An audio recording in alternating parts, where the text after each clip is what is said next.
खबरों को तफसील से जानेंगे।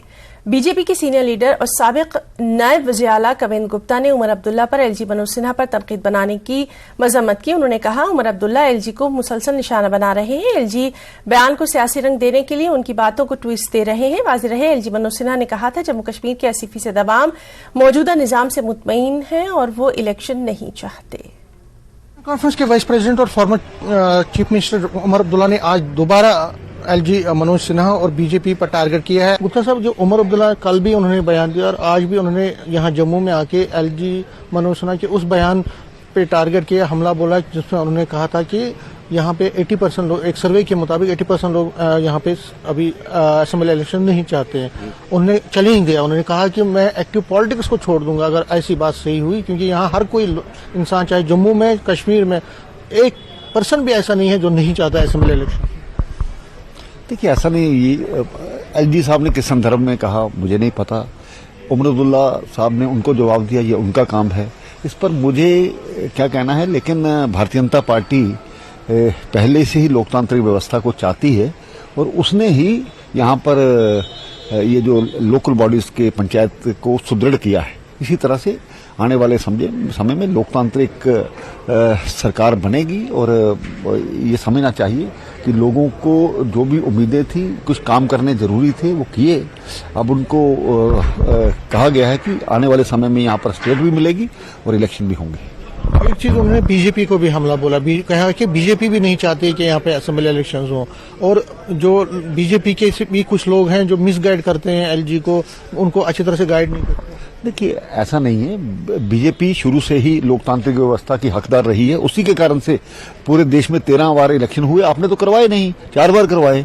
ये हमने ही लगातार इसे इलेक्शन को प्रायोरिटी दी है। जम्मू कश्मीर के लोगों ने कभी जिला परिषद नहीं देखी थी क्या होती है, बीडीसी क्या होती, कोई पता नहीं था। लेकिन अब हुए हैं तो पंचायत असेंबली के इलेक्शन भी होंगे और पूरी व्यवस्था के साथ और अच्छे चुने हुए, क्योंकि डिलिमिटेशन का जो प्रोसेस चल रहा था वो कंप्लीट हो चुका है। अब उम्मीद करनी चाहिए जल्द इलेक्शन भी होंगे और लोकतांत्रिक व्यवस्था यहाँ पर बनेगी। कैमरामैन चांद के साथ में Sameer Bhatt, news 18 Jammu. Medha sub division में बुध के रोज एक महाजर मजदूर का 18 साला बेटा इस दुनिया से चल बसा। उसकी आखिरी रसूमात मेढर के शमशाद घाट पे अदा की गई। महाजर मजदूर दिलीप और उसकी अहलिया ने कहा, काम के लिए मेढर आए, ले आए ठेकेदार ने 500 रुपए योमिया उजरत और उसके साथ खाना और रिहाइश देने का वादा करके ले आया। 18 से 20 दिन के बाद लड़के की तबीयत बिगड़ गई और क्लर्क से मदद मांगी तो उसने मदद नहीं की। अस्पताल पहुंचने के बाद डॉक्टरों ने लड़के को मुर्दा करार दे दिया। सनातन सभा के सदर बलराम शर्मा ने पुलिस इंतजामिया से ठेकेदार मुंशी को गिरफ्तार करने और उसके खिलाफ कार्रवाई करने का मुतालबा किया। उधर से एक आदमी गाड़ी से आ रहा था, मेरा पापा और मेरा मम्मी ने उसका हाथ में जोड़ा, चलो हमको हॉस्पिटल छोड़ दो। फिर हमको उस गाड़ी वाले ने पहुंचाया हॉस्पिटल। उसने हम साफ साफ बोलेंगे, आने जाने का 1000 पैसा भी लिया। उसके बाद हम लोग आए हॉस्पिटल से। फिर मेरे लाड़ी ने विश्वास नहीं किया, डेट नहीं हुई बोल के। फिर हम लोग फिर दोबारा हॉस्पिटल आए। वो हॉस्पिटल में प्राइवेट गए, उधर बोला डेट हो गया है। उसके बाद फिर दोबारा हम पूछते पूछते थाना आए। थाना में फिर हमने नंबर दिए, तो फोन लगाया और उसने नंबर पकड़ा है, पता नहीं क्या पता। मैं कहता हूं कि जिस मुंशी ने और जिस मिस्त्री ने इनको साथ लाया, इन्होंने नंबर भी पुलिस स्टेशन में दिया है। एसएचओ और डीएसपी साहब से एक ही मांग करता हूं कि जैसे कैसे हो, आपके पास फोन नंबर पहुंच गया, आपने उस आदमी को अरेस्ट करना है और अरेस्ट करने के बाद पूरी कार्रवाई उसकी करनी है। Out side of JK UT के यहाँ पे लेबरर थे जो काम कर रहे थे किसी कॉन्ट्रैक्टर के साथ। तो घर में कहीं हुआ बच्चे को कुछ प्रॉब्लम, तो उन्होंने यहाँ पे ब्राड डेड लाया हमारे पास। छोटा बच्चा था, कुछ तकरीबन 18 से लेके 20 दिन का। यहाँ पे लाया तो उसके साथ कोई नहीं था बच्चे के साथ। लोकल जो अपने एनजीओ थी, जो वॉलंटरी ऑर्गेनाइजेशन थी, उनके साथ मिलकर तो एम्बुलेंस में शिफ्ट करके क्रीमेशन ग्राउंड में लेके जाके उसको लास्ट राइट उसके हमारे स्टाफ ने ही दिए। हरनी के गवर्नमेंट गर्ल्स हाई स्कूल में एक 10वीं क्लास की लड़की अचानक बीमार हो गई। स्कूल के अमले ने उसको अस्पताल तक नहीं पहुंचाया, जिसकी वजह से लड़की के लवाहिकीन ने नाराजगी का इजहार किया और कहा वो स्कूल के असातिज़ा के भरोसे बच्चों को स्कूल रवाना करते हैं, लेकिन स्कूल अमले ने लापरवाही की। उन्होंने स्कूली अमले के खिलाफ कार्रवाई की मांग की है। फारिज बनना था, कुड़ी क्या नहीं अस्पताल आना आखिरी तीसरी का सस्ता होने नहीं, ऐसा सस्ता होने कि अगर कोई बच्चा बीमार हो जाए तो उसकी ठिकाने पर पहुंचाना या अस्पताल करना। लेकिन जेडे कोई गरीब आदमी या किसी ने बच्ची अगर कदे इस तरह नहीं है या बच्चा कदे ये इस तरह छोड़ दे, इस तरह कदे मौत हो जाए, इसने जिम्मेवार कौन है? इस वास्ते इन्हें चाहिए ना कि कम से कम अगर डिप्टी पर ना बच्चे का ख्याल रखना चाहिए कि ये नहीं है कि सट्टी छोड़ो उत्थे ही है जिथा प्यार ना, इन्होंने फर्ज बनना है बच्चा अगर बीमार है उसकी चाहो और अस्पताल खड़ो। लेकिन इस तरह ने बंदे ने इन्हें अपनी लालच अपनी तनखाही लालच बच्चे की परवाह कोई नहीं है। इस वास्ते ये चीज़ां जिहड़ियां ये बड़ियां जरूरी होंदियां, जिम्मेवारियां होंदियां मास्टरियां कि चलो जी बच्चा उसकी देखभाल करनी, लेकिन वो अपने कम्में लगे रहने, दिहाड़ी मोबाइलों लगे रहने तो इन्हें कौन तक्या बच्चियां की। इस वास्ते ये चीज़ां जिहड़ियां ये बड़ियां जरूरी ते ये जिम्मेवारी भी नहीं ते इन लोगों की क्या जिम्मेवारी है कि बस बच्चा आई गया ते बस छुट्टी करानी ते जाओ जी। ते इस वास्ते ये चीज़ां जिहड़ियां बड़ियां जरूरी कि बच्चे उस तरह पे रहे ने, कोई बीमार होना 2-3 दफा ये त्रिया चांस होया है, लेकिन अगर घरों सारा 10 किलोमीटर घर दूर है उठू अखने जिस तक मौत ही हो जानी तो इसमें जिम्मेवार कौन था?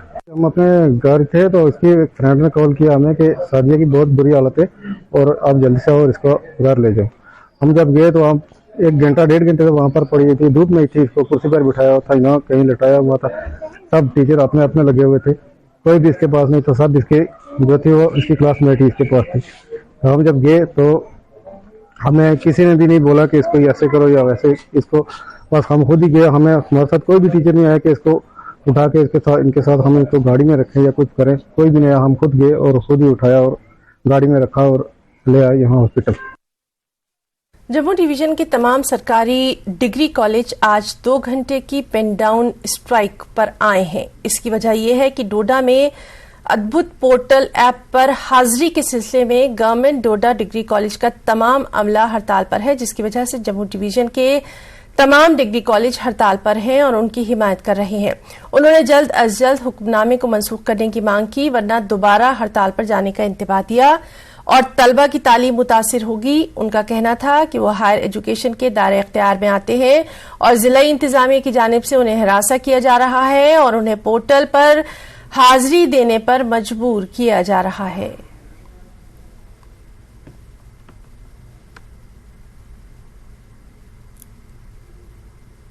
एक अटेंडेंस ऑलरेडी कर रहे हैं जो आधार बेस बायोमेट्रिक अटेंडेंस है, और जो पूरी यूटी में जितने भी कॉलेजेस हैं वो उसी पे अटेंडेंस लगा रहे हैं। तो अगर बाकी कॉलेजेस जितने एक यूनिफॉर्मिटी में सभी कॉलेजेस कर रहे हैं तो हम ऐसा क्या कर रहे हैं कि डिस्ट्रिक्ट एडमिनिस्ट्रेशन को इंटरफेयर करना पड़े या ये जो अद्भुत ऐप है इसको यहाँ पे इम्प्लीमेंट करने की ज़रूरत पड़ी।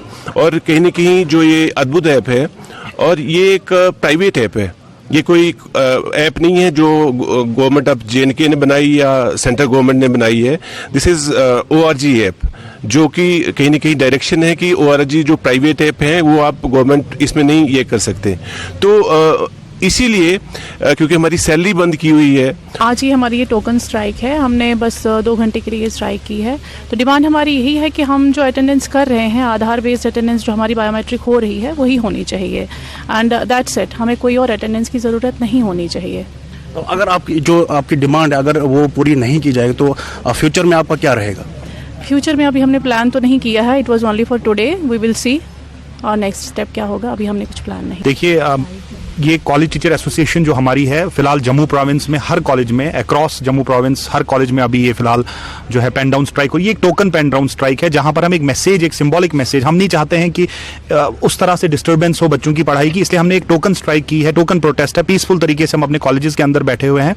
तो इसमें हमारी जो कॉलेज टीचर एसोसिएशन है, जो काउंसलर्स हैं हर कॉलेज से, बाद में डिसाइड होगा। अगर इससे हमारा असर नहीं होता है तो हम फर्दर इस स्ट्राइक को और एक्सटेंड करने का सोचेंगे, उसी तरह से कि हम जो ऑलरेडी जनरल एडमिनिस्ट्रेशन डिपार्टमेंट और हायर एजुकेशन डिपार्टमेंट की ऑर्डर्स के अंडर आधार बेस्ड बायोमेट्रिक अटेंडेंस कर रहे हैं, हम सब उसी पे आमादा हैं और हम सब उसी अटेंडेंस